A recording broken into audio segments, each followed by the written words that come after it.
I would like to acknowledge the traditional owners of the land on which we meet today. I pay my respects to elders past, present and emerging.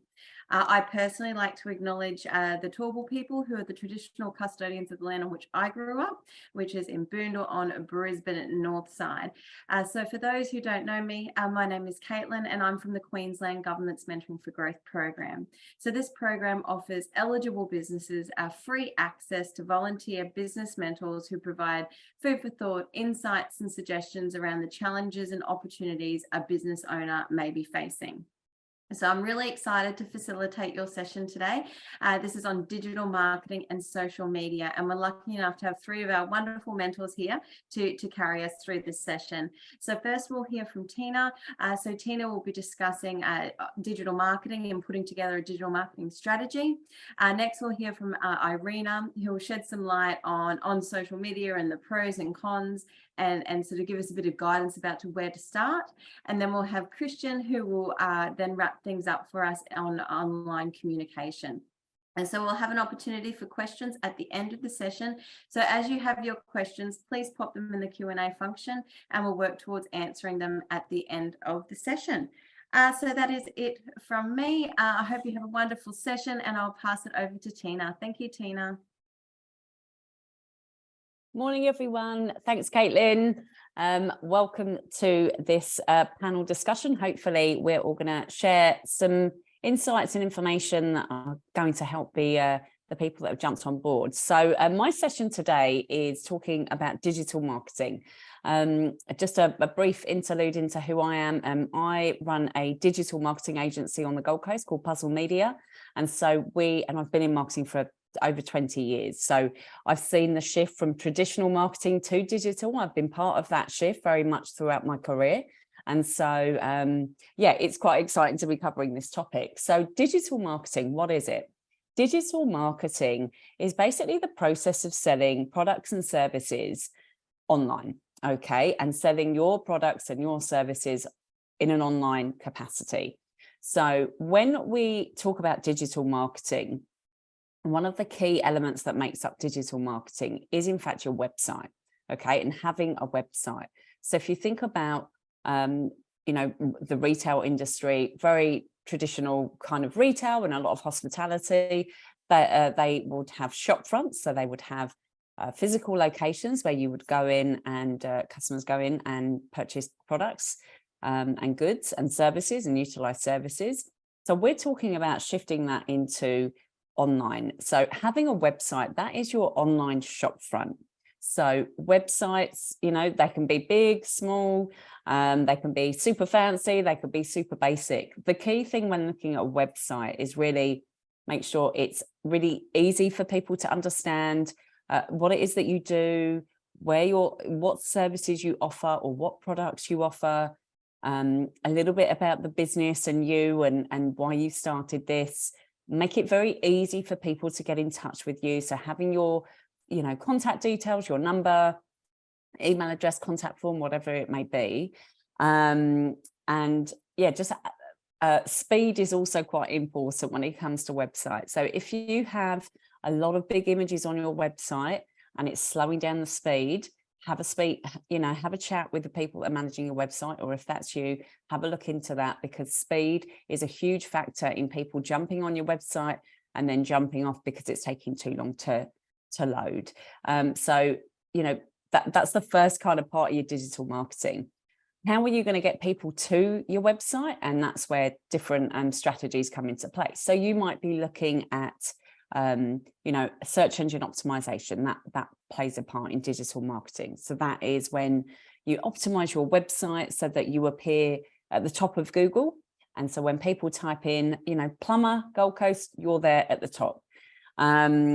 Another element of that, that can take a while. So SEO, typically, if you're not doing it ongoing, that can take a little while to build up, whether you're doing it yourself or working with an agency to do it. And so in the meantime, if you're just getting started, then it's really a good idea to have a look at how else can you drive traffic to your website so people can engage with you. That might be social media, which Irina is going to talk about. So I won't talk about that one too much. It could be paid advertising. So paid advertising through Google or YouTube or LinkedIn or any of the social media channels. It could be looking at email marketing. And so for those of you that have already got an established business, you might be tapping into your existing audience and looking at email marketing to encourage people to repurchase from you and re-engage you with services. When it comes to a digital marketing, so that's a bit of an overview of what is digital marketing. When it comes to a digital marketing plan, what to take into account when we sit down with clients and work on this. The first thing we cover are the business objectives. So if you're doing this yourself, really have a think about what is it that we want to achieve. We're about to go into a new financial year. So have a think, what is it that you want to achieve? Is it that you want growth? Is it you want 20% growth? Is it that you've got certain numbers around a certain amount of products you want to sell or a certain amount of services you want to sell? Is it that you want to expand your team? So really have a think about what your goals are. And then once you are clear on that, you can then build a digital marketing plan that fits in with that and that helps that. So there's no point in going out all in and doing, spending investing a lot of time and money and resources in, paid advertising and SEO and social media and email marketing. If you're saying, actually, we don't want to grow, we just want to sustain what we've got, because if you go and do all of that, it's going to bring in new business. And if you don't have the resources in-house to manage, that's probably not going to be the ideal strategy for you. So, have a marketing plan that is aligned with where the business is going. And the other key part of a digital, there's lots of elements, but the key parts, I've only got 5 minutes. So the other key element is really looking at your target audience. So find out who your target audience are. You probably have a great idea of who they are. How are they looking for your products? Are they going into Google and searching, or are they going into Facebook groups and asking? They're going into Facebook groups and asking for, I'm looking to work with a business coach. Where, does anyone recommend anyone? Really have a think about where they are. And if you are going to look at social media, what channels are they on? So if you're going to do email marketing, can you segment your database if you have multiple services and products? So these are some of the things, that we encourage our clients to look at when we're working on a digital marketing plan. And what you really want to understand is the data behind everything. So I'm a huge numbers fan, because with digital marketing, the beauty of digital marketing is most of it is very measurable in terms of how many people have gone to your website, how many inquiries have you had, how many phone calls have you had, or how many people have, opened your email and how many have taken an action. Once you have an understanding of those numbers, you're better placed as to where do I put my budget? Is it email marketing? Is it social media? Is it SEO? So yeah, that's a very quick synopsis. Hopefully that's answered a few questions, but we'll be around after answering questions. So if you did have anything, then please shoot them through. Thank you. Thanks. Thank you, Tina. Great insight there. Thank you so much. All righty, Irina, over to you. You're just on mute.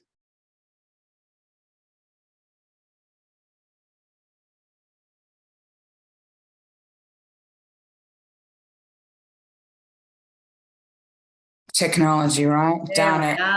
Darn it. Doesn't matter. So firstly, I want to say thank you to the mentors, but also thank you to everybody who is logging in, and that you're doing something really incredible for yourself and your business, getting this knowledge. So I just wanted to acknowledge that. And I think Tina really laid out a good framework and, the root of it, starting the growth of what we're talking about today, which I'm going to try and build on. So since we had 5 minutes, I was going to give you 4 tips and an extra special tip. But then I looked at the Zoom and I thought you had all these questions. I hate going on a webinar where people don't actually answer the questions that are in the thing. So I just went and answered the questions from a social media perspective. And then later on my LinkedIn, and here's I'm showing you digital marketing in action. On my LinkedIn sometime later today or maybe tomorrow, I will put on, because I'm at a conference, I will put on those tips on my own LinkedIn. So if you can do those clicks and do those actions, you'll get those easy tips. Okay, so the questions, I've moved the order around, but basically, where do I start? And where you should always start is research. And I've made some notes. I'm kind of looking over there and not necessarily looking at you. That research is traditionally where you should start. Before social media, traditional marketing, but social media makes it so easy. So you want to find people that are doing something very similar to you, but are a little bit ahead, maybe a year or two, or have a few more thousand followers or a few more thousand clients, not way ahead, because it's going to kind of be a bit distressing and disappointing, and you'll feel like a bit of a failure, but just a little bit ahead, right? And then you want to sign up to their emails. You want to follow them. You want to see what they're doing, and then try and think about how you want to go to webinars like this and try and work out what is it that you think is so good. Now, because they're doing something similar to you, their customers will be similar to yours. So you can kind of sense, definitely read the comments. If you're going on Instagram or Facebook or anywhere where people are writing, YouTube, read the comments. What are people saying that they are enjoying? Are they liking the colors? Are they liking the tone of the text? Are they liking, like the mix of tips and offers and beautiful things? Like, what is it? So you need to do your research. And before you even start, if you've started, just take a little break, and for a few weeks or a few months, just follow these people and have a good look. Now, if you can't, keep going with what you're doing, but definitely take time out ongoing to research people that are a little bit ahead. And then that's the first question. Should I be doing it? And how do I know if it's working? Now, Tina talked about how we know it's working, because with these tools, it's very easy to see those measurements. But I'll start with the second. So if you know what it's working, you have to start with the plan, which Tina also mentioned. So you start with the plan, whether it's attraction, which is finding new customers, retention, so keeping and growing the customers that you have, or brand awareness, which is like helping people know about you, have trust in you, and good feelings about you, right? And that's also good for social marketing or community groups or nonprofits. You might have a fundraising drive once a year, but actually the rest of the year you're teaching people about how to look after babies or how to be healthy or whatever it is, right? So you've got attraction, retention, and awareness, and that's what you want to build into your plan. And then you do the steps, and then you measure if you're getting that extra attention or more customers or customers buying more, which is the retention. And you can use the tools that come with the social media channels. And these choices are what's driving whether it's working. So, and we spoke about, if you want more sales, I would also say whatever strategy you use, I would say use it for a minimum of 4 months. That would be what I would suggest. Sometimes that's not reasonable, but you don't want to be going, oh, I did these videos and it didn't work. Oh, I put all these sales posts and it didn't work. You've actually got to give something time to work. But really coming back to what it's working, if you're a yoga instructor and your clients are women and your social media channels are like maybe, I don't know, like hot pink and fluoro yellow, but everybody else's yoga channels are like pale pink and pale blue, that's not going to gel with people. They don't have time to think. So those things might be something you want to consider as well. Now, whether you should use it or not kind of depends on what kind of business you are. So like if you're a local cleaning business, Facebook is a global place, but Marketplace is a local place, or, your sort of postcode. So you kind of have to think about it. I would also mention that social media is a great place to get referrals. How do I make my videos interesting and engaging? I would say, don't worry about it. A lot of really, really good content creators, very successful ones, have what I would consider super boring videos. The videos have to be relevant to your audience. And I would suggest that you go back to say, I love YouTube. It's my favorite, actually. So go back to the first few videos of whoever you love to watch. You'll see that their content is ugly and boring, and their personalities are a bit rubbish, and they don't have lights, and they don't have all the gear. And in fact, as you grow, you'll get better at it. I'm going to speed up because we're sort of running out, but basically don't worry about it. And if you make a mistake, you can always delete it. In the beginning, you don't have a lot of customers and people following you, so you're kind of working it out. A lot of content creators will also include content about how they make their stuff. This is fantastic learning. They'll even show you their studios. They'll show you their setup. You know, I'm sitting here with my computer on a box. You know, you'll be surprised at all this stuff. How do I use social media to attract more customers? It's just another marketing channel, sales channel. I would say one of the best ways is social proof, testimonials, and reviews are social proof. So then how else do you attract? Sales tactics, specials, 2 for 1, discounts if it's appropriate to your business. But asking customers to recommend you to friends and offering a reward for that, recommendations, social media is perfect for that. Loyalty programs, partnerships, cross promotions. These all things are known as collabs or collaborations, celebrity endorsements. And as you get better at these things, you will make relationships. I want to mention, in terms of what platform should I use, I would say use a platform you enjoy the most first, because you want to spend time on it. I would also say in your research, you'll see what platforms is right for your business. And if you're from a non-English speaking community, you may be like, let's say if you're from Chinese language, then you might be using Weibo or something that's not English speaking. So it's worth noting. And in terms of costs, I would say a lot of the cost is your time. People start out, you know, wanting to sell their jewelry or, you know, promote their book or whatever. And then they end up going down the rabbit hole of content creating and just becoming video makers and post makers and curators of their Instagram and writing posts and taking photos of themselves and breakfast, lunch and dinner and all this stuff.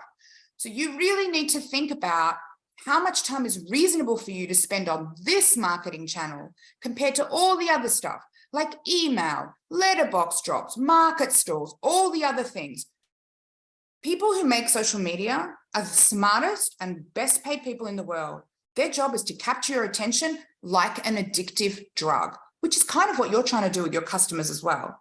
So please think about your own work-life balance and mental health and what's reasonable for you, and put in some strategies so you don't end up spending all your time making content without it actually leading to the outcome that you want, which is attraction of customers, retention and growth of your customer base, or brand awareness.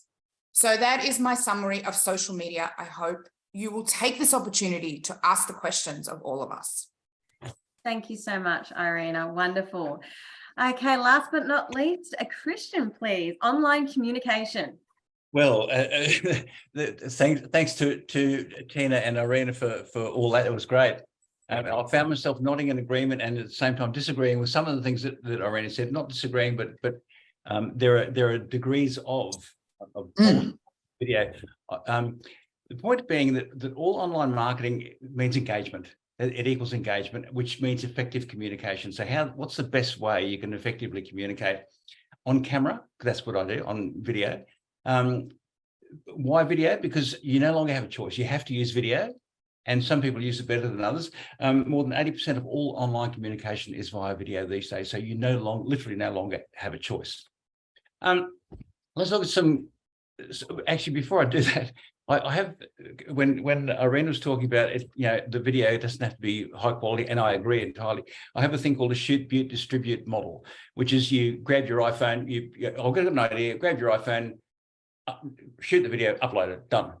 There's the more traditional 3-phase: pre-production, production, post-production. Either of those is fine, and anything in between is fine, depending on your audience and the kind of product or service that you sell and who your audience is for that. So some of the good things about video are that it's repeatable and it's cost effective. So you can record it once, play it any number of times anywhere around the world.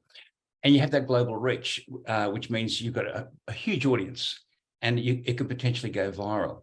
Some not so good things about video are that it's repeatable and it's cost effective. But if cost effective equals cheap looking, it can also equal nasty. The huge audience that you've got with your global reach, if that huge audience doesn't like what it sees, you might be doing yourself and your business a serious disservice. And I'm sure we've all seen things that have gone viral for all the wrong reasons. So you probably don't want to be part of that. But if everyone's got a piece of paper in front of them, a piece of paper and a pencil, old school, draw a triangle. At the top of the triangle, put content. Left hand base, put you, and right hand visuals. Because we're going to talk about those three things working together. I call it the triangle of engagement. It sounds very wanky, but it works. So in terms of content, what's your story? What's your business story? And Irina and Tina both talked about that kind of thing. Who are you trying to reach? What's your story? Who's your audience? How do you package or repackage your story for the digital context? And that might mean, websites, might also mean video that appears on your website. If you're doing videos, duration is really important. Don't go more than a minute, two max, again, depending on your content. And scripting, why would I need a script? I hear you say, I know this stuff so well, I can talk about it until the cows come home. Trouble is, that's exactly what we do. Keep it short, keep it concise, have a script so you know what you're going to say. You don't waffle on with crap that people don't need to hear. And think about what your video looks like, okay? That's content. If we go to the you part of the triangle, you are the personification of your business. So how you come across will determine how your business comes across, whatever that business is. If you're pitching to BHP or pitching to people buying lipstick or whatever, how you come across will determine how your business comes across. It's all about perception. Hugh McKay, in his wonderful book titled What Makes Us Tick, calls about the desire, the most fundamental desire driving all of us is the desire to be taken seriously. We can't be taken seriously if on camera we look like frightened bunnies. Okay, we need to learn to get used to the medium and get more comfortable with it. It's all about you. It's all about you on camera. But many, many, many people, if not most, hate talking to camera. A Zoom thing is one thing. Talking to camera to create a video is something entirely different. Again, the nature of that depends on your story, your product, your service, and your audience. If we move to the visuals, I think it was Irina who mentioned cutting through, like 500 hours of video are uploaded to YouTube every minute. That's not a typo. 500 hours uploaded to YouTube every minute. So you need to be able to cut through that tsunami of visual information. How do you do that? How do you cut through all that overload of stuff? If you're making a video about mining, accountancy, law, engineering, whatever, if you can make those pictures aesthetic, if you can use pictures that support your story, it's because we're seeing you on camera, but we're also seeing what's around you on camera and behind you. So the visuals that you use, that you share the frame with, are really, really important in terms of supporting and reinforcing the story that you're telling. And what's wrong with using nice pictures? Even documentaries and police dramas use nice pictures to tell a story, okay?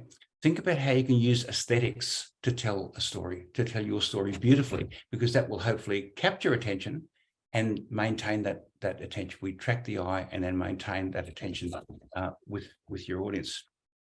I mean, if you look at any Zoom conference, that there are many common issues, and I kind of regard Zoom, your frame in Zoom, as a microcosm of a business video. If you look at how it's framed, a very common problem is too much headroom. That's the distance between the top of your head and the top of the frame, because most of our computers are down on desks facing upwards, so we get the up the nostril shot and half an acre of ceiling behind us. Okay, and everyone's now adjusting their framing. Lighting, basically use natural light where you can, supplement it if you have to. But make sure that the light's not behind you and that you're a silhouette. We can't see those micro expressions or your eyes, because the eyes are really, really important, even more important than a live presentation, because we're literally in a frame. Our eyes are visible and we read stuff in eyes. It's the most basic part of human communication. What's in your background? Again, use visual things that are relevant to your story, and if everyone's moving around adjusting, and make sure there's not palm trees growing out of your head or bookshelves or whatever. And so if you're using video, use it well. Okay, think about it. Think about how to maximize its value, not just, it's a medium to tell my story, to show some pictures. Use it aesthetically, use it productively, use it beautifully, and it will attract attention. How are we going for time, Caitlin? Am I babbling on? No, Yeah. you're good. You got another minute or so if you like. If you still Okay. The distance if we're doing Zooms or whatever, if I'm sitting here at a comfortable distance from my lens, if I move back less than half a meter, it looks like I've gone like 15 kilometers in the background. They're wide angle lenses. They exaggerate the distance between the foreground and the background, which throws way back. So a lot of people are using virtual backgrounds and blue screen, green screen in their videos. That's great. Be mindful though, that if you're using a virtual background, it'll be a beautiful picture in focus. That's what you don't want. You want the beautiful picture, but you don't want it in focus, but you want you to be in focus and the background to be even slightly out of focus, because that helps to redefine or define you in the foreground as the presenter. You as the presenter are the main thing in the frame, okay? And someone mentioned cost. I don't want to bore you with statistics, but 42% of all businesses surveyed, traditional thinking is, well, video costs a lot of money. 42% of all businesses who make videos spend between $0 and $500 per video, $0 to $500. And a further 18% spend between $500 and $1,000. So 60% of all business videos that are made are less than $1,000. And the majority of that 60% majority is between $0 and $500. You don't have to spend a lot of money, but you do need to think about how you're creating this video. If you put out visual crap, that's the impression we get. It's all about perception. And you don't have to spend a lot of money to create that. You can be a micro media mogul with your mobile phone and the internet. You can have as much reach as a Rupert Murdoch, perhaps not the same amount of money, but the same reach as a Rupert Murdoch with your phone and the internet. So think about what you're doing, think about what people are seeing about you and the perception that you are sending out there and that they are creating and distributing. As Tina and Irene said, people talk to each other. Recommendations are really important. If someone sees a crap video, that's what will go out. If they see a great video, that's what will go out to your clients, customers, stakeholders. Wonderful. Thank you. Oh, so much insight from all three of our wonderful mentors today. So thank you so very much. Please put your questions in the Q&A function now. We have got one. Irina has answered it offline, but I will bring it up again, Irina, if you don't mind, because I think it's quite helpful when businesses feel like they've only got one product offering and one purchase time. So if they're only purchasing once, so this particular person is selling numbers for house numbers, so that they feel like they're only sort of a one-off purchase. How do you market that, and how do you get that if you don't have a customer database, how do you get them to repurchase if they've already purchased that number? Irina? On mute. Sorry, no, and I was answering Kylie as well.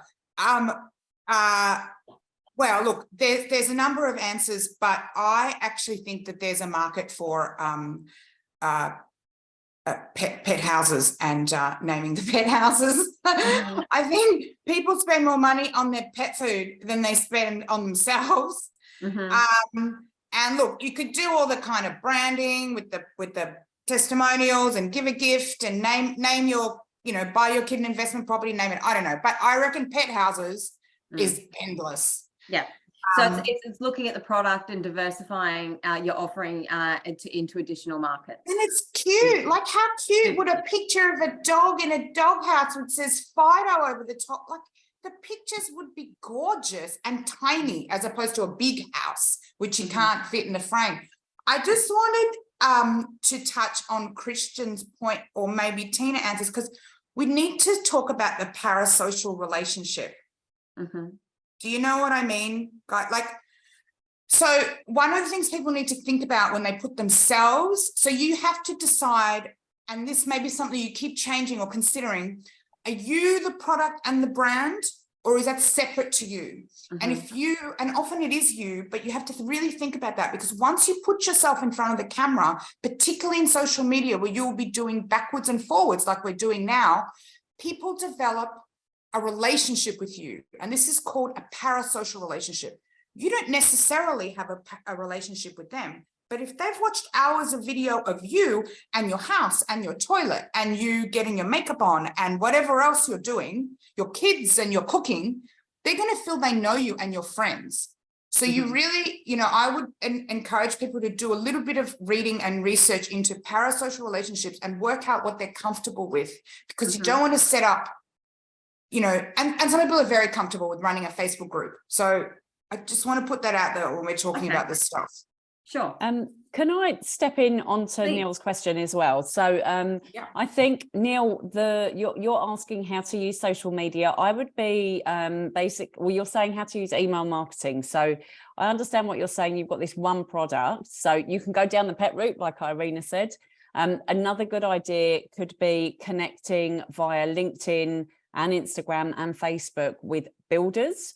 So you can basically build that referral. So that's when you build one solid relationship that has the capacity to open the door for many, many other customers. The other way I would be using email marketing is to encourage referrals. So perhaps giving a gift if they give a referral to their friends, family, neighbours, and potentially using it that way. So I just wanted to add that in there as well. I think we've got clients that sell, one-off, like we've actually got a builder that he builds houses. So, how often do you get a house built? More often than not, it's once, maybe twice. So, it's really leveraging the power of the relationships that you're having and building with your existing customers. Wonderful. Thank you so much. Okay.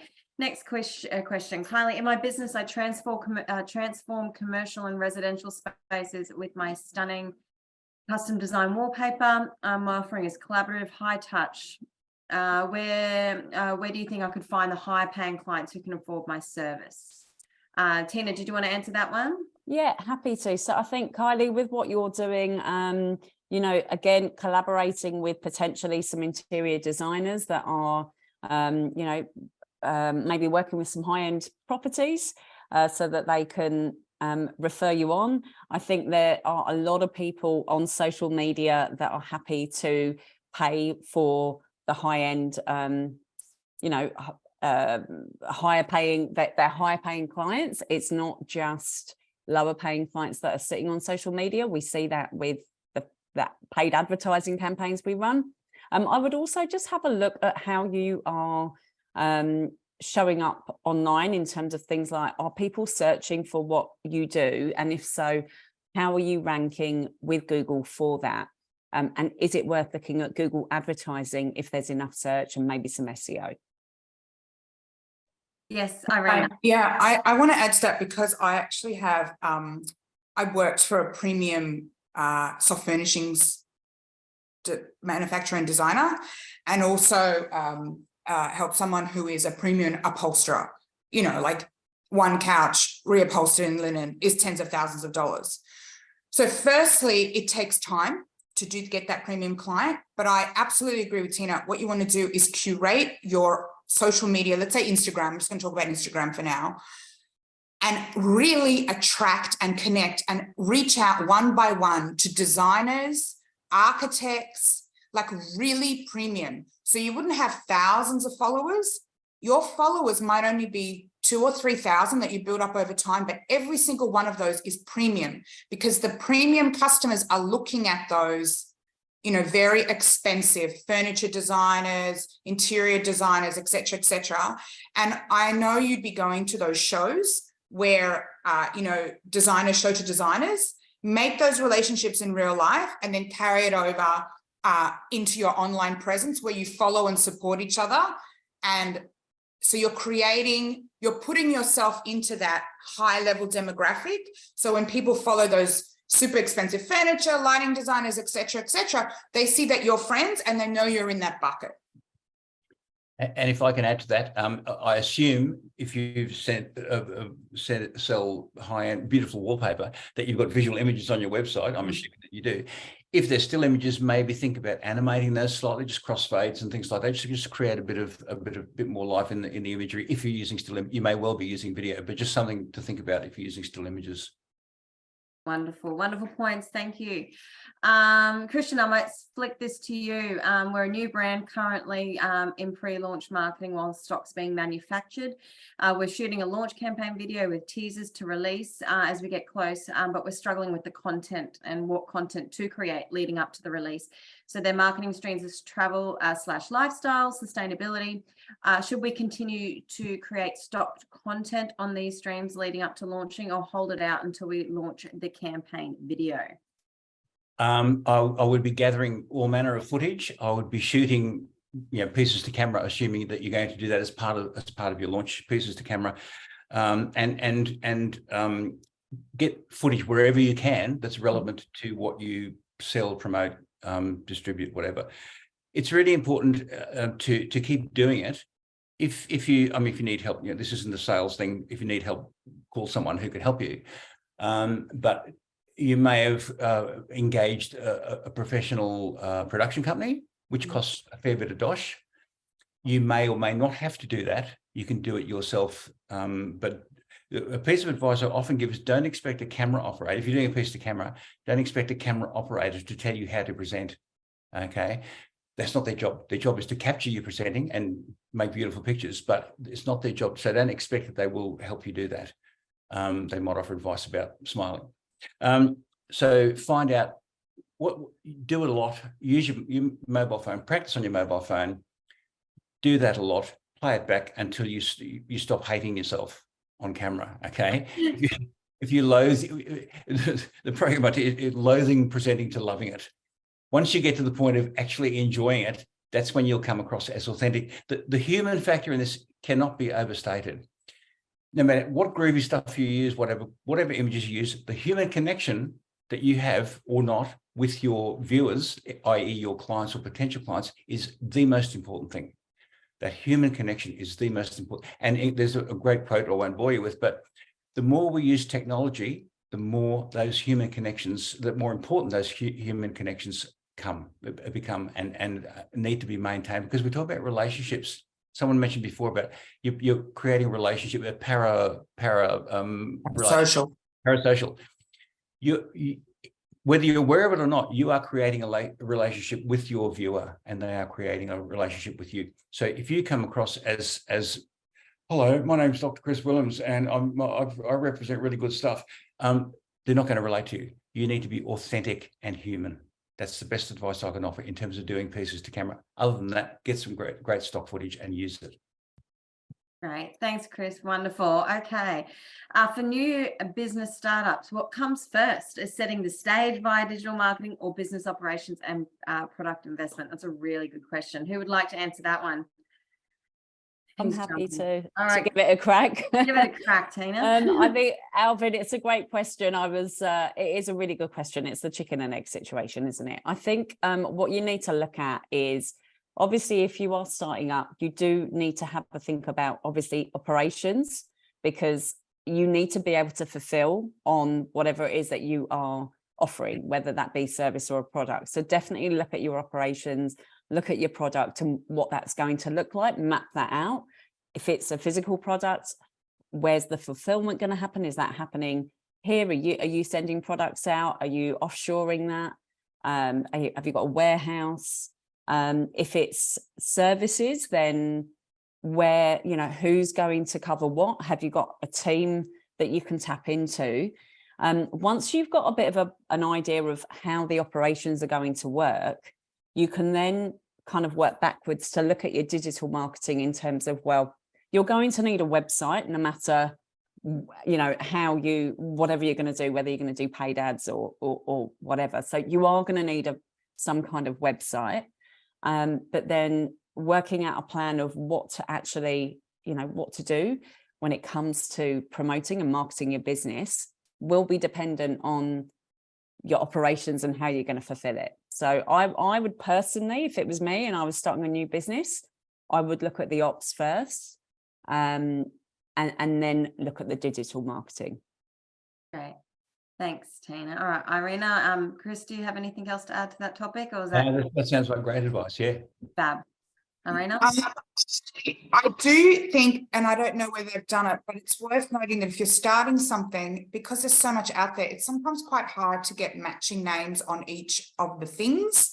So your YouTube name might be different from your Instagram name, and then your Twitter name and stuff. So even if you're not going to do anything, try and set those things up in the background so that you can at least get a matching name so that they can find you on all the bits. Yeah, good point. Okay, we've got one last question. So if anybody else wants to put in questions before we wrap it up, please do so. This attendee would like a little bit more insight around, I think, a bit terminology. So a little bit, well, what is a particular platform, brand? What is that exactly?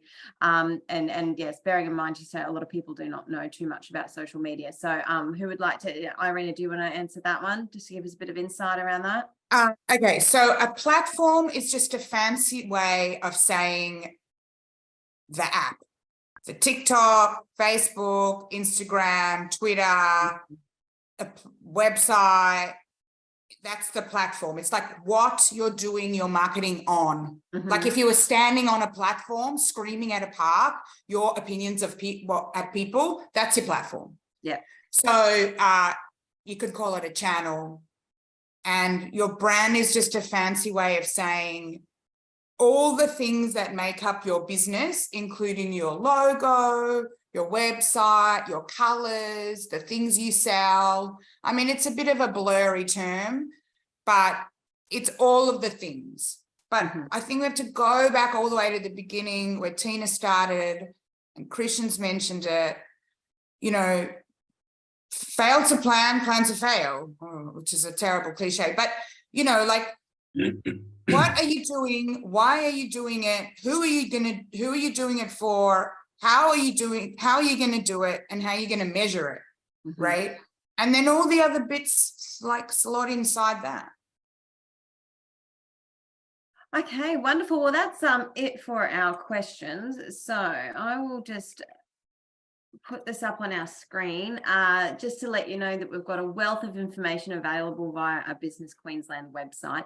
So this Ask a Mentor session is a part of a much bigger catalogue of Ask a Mentor series covering topics from business planning all through to marketing and workforce management. So there's further hints and tips on this particular topic as well as all other topics available via the BQ website.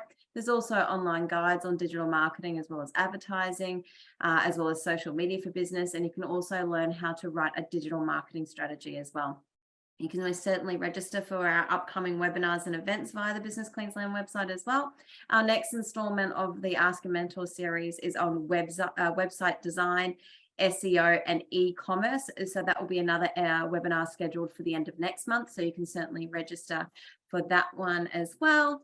And lastly, if you'd like any further support around your business, we can certainly offer you a free mentoring for growth session. So you can register via the website or email our team at m4g@desbit.qld.gov.au. So a big thank you to our wonderful mentors who came along today for sharing their wisdom and their insight. It's been an absolute privilege.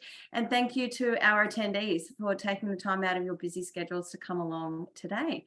And I hope everybody has a great day. Thank you so much for coming.